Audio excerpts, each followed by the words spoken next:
Hello guys! Hello Aquarius! Welcome dito sa aking channel. Kapalaran 888. Welcome Aquarius. Alamin natin kung anong messages, vibration, gabay energy para sa lahat. General reading, so pwede kang makaresonate. Okay? Aquarius. First card is 22. Second is 37. Aquarius, paki-comment sa comment section ha. Yung number 37 na to is 10. 7, 8, 9, 10. 8, 9, 10 is 10. Siguro marami kang pinagdadaanan ngayon na problema, pinansyal. Pwedeng pamilya mo, kasama yung pamilya mo. May mga karmic justice tayong pinagdadaanan sa ngayon. And wag kang mag-alala kasi kompleto na to. So, completion na siya eh. So, ibig sabihin, on the way ka na sa endings.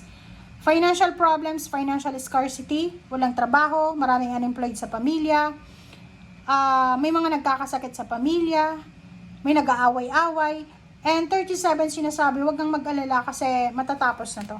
Okay? Matatapos na yung problemang yan. And number 22, official person, it's a balance. So, sinasabi ng baraha na pwedeng politiko, boss, employer, owner ng company, judge, police, sundalo, attorney, nakikita natin na malaking bagay ang mga taong ito para sa buhay mo sa linggong ito. Okay.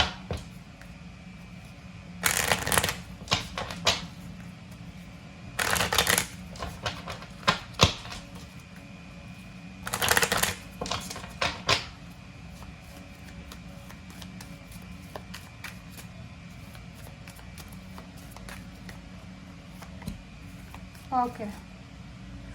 Wow. Animal band. Kaloka.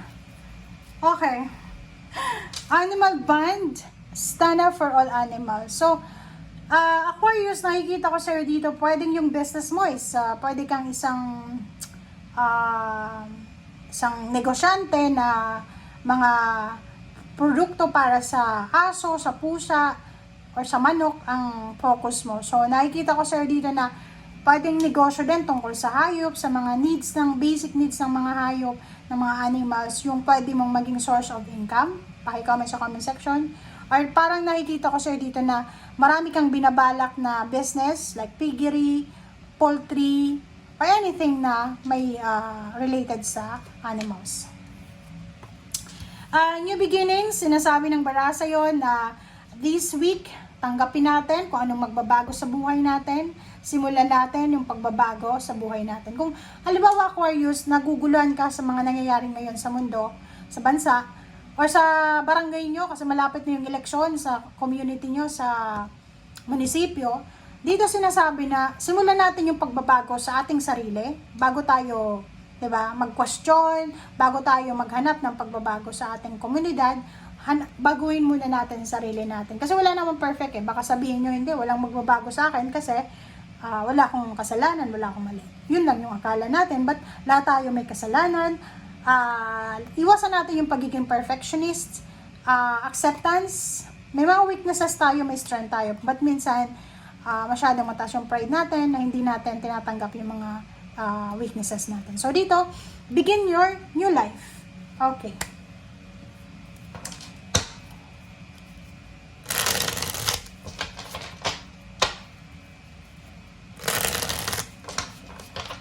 Pasensya na pala guys kung pag nagsasalita ako mabilis. Kasi pag mabagal, sobrang nakakaantok. Kahit ako pag nanonood ako ng video ko na mabagal, inaantok ako. Okay. Zero the Fool, same with the Gemini. Ang ganda. Ang ganda. Sobrang ganda. Okay, Gemini and Aquarius. Kasi ito related to sa Gemini. Okay. So, kung makikita mo dito, Aquarius, you're the Fool. And then, 8 of Pentacles. Dito isang risky na trabaho. Isang offer of risky work. Pwedeng risky siya kasi panggabi. Pwedeng risky siya kasi malayo.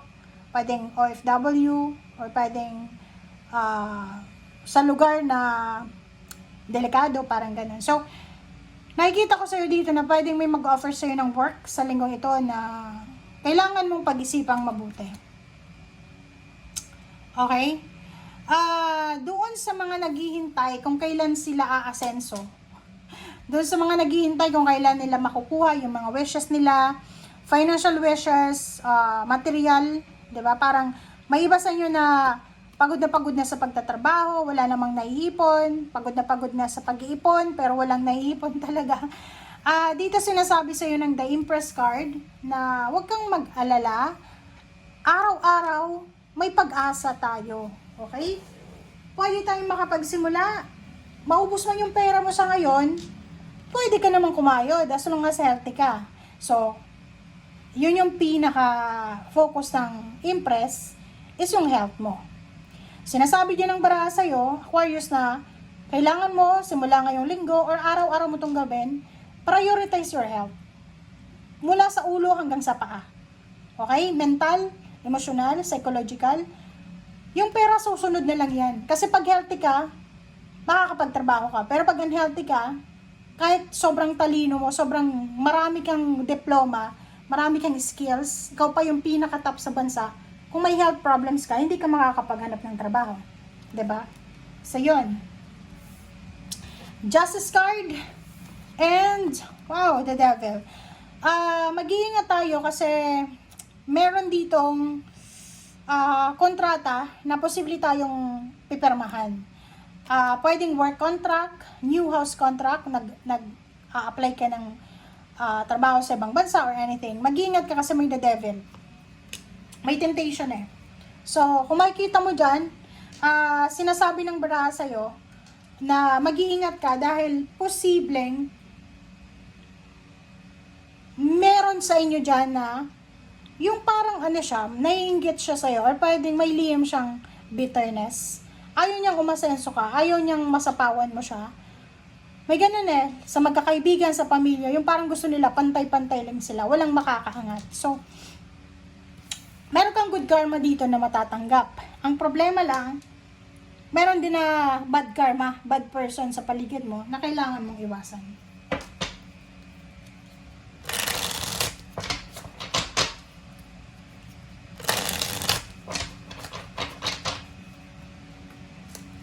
Okay.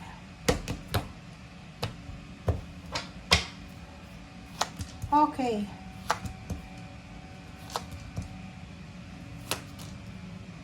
Okay, makikita mo dito, it's a good news. May good news na paparating sa iyo, Aquarius. It's a letter, call, chat, anything na tangible, money. Okay, so, ang good news na to is posible to na tungkol sa pera. But ang problema dito is, pwedeng hindi mo to tanggapin. Okay? Pwedeng sasabihin mo na, ay nako, hindi ako pwede kasi malayo to. Mawawalay ako sa pamilya ko or anything. Travel. So, sinasabi ng baraha sa'yo dito na yung offer na to, yung message na to na matatanggap mo, isang beses lang to papasok sa buhay mo. Pag nireject mo siya, hindi na siya matutuloy. Okay? So, sinasabi ng baraha sa'yo dito, it's either reconciliation to. Pwedeng may gustong makipagbati sa'yo, gustong tapusin na yung problema. May nag-chat sa'yo kaaway mo, Aquarius, or pwedeng mga kapamilya mo na wala kayong communication. Hindi mo siya, i-delete mo siya, wala kang reply. So, nakikita ko sa'yo dito, pwedeng mali yung decision mo. Okay? Oh. Isang hindi matuloy-tuloy na travel ang posibleng mangyayari. Okay? So, nakikita ko sa'yo dito, matagal kang nag-a-apply papuntang ibang bansa. Literal pa Taiwan to. Taiwan, Korea, Japan, Amerika, Europa, Saudi Arabia, yun, Middle East, parang ganon. Ang posibleng matuloy na, or pwedeng gusto mong lumipat ng bahay, nung umuwi ng probinsya. And nakikita ko sa'yo dito na yung pag-uwi mo na to, o yung pagta-travel mo na to, is magiging proud sa'yo ang buong bansa. Buong bansa talaga, buong pamilya, buong nasyon, buong komunidad, buong barangay nyo, matutuwa to. Okay? Makakabangon ka galing dito sa distractions na to. Maraming bumagsak sa buhay mo eh. Maraming nawala sa'yo, nawalan ka ng relationship dati, niloko ka, binackstab ka, inabandona ka. But, di ba, end of the day, sinasabi ng bara sa'yo, papabor sa'yo ang hustisya. Andito yung good karma eh, nandito yung justice. Sinasabi sa'yo na pwedeng marami kang injustices na pinagdaanan sa trabaho, but hindi naman huli pa ang lahat eh. So, sinasabi ng bara sa'yo dito na lahat ng nahang, travel man yan, relocation, pagbili ng sasakyan, pangingibang bansa, pag-uwi ng probinsya, pagkakaroon ng negosyo, matutuloy yan kung talagang gusto mo. Okay? Thank you guys. Bye!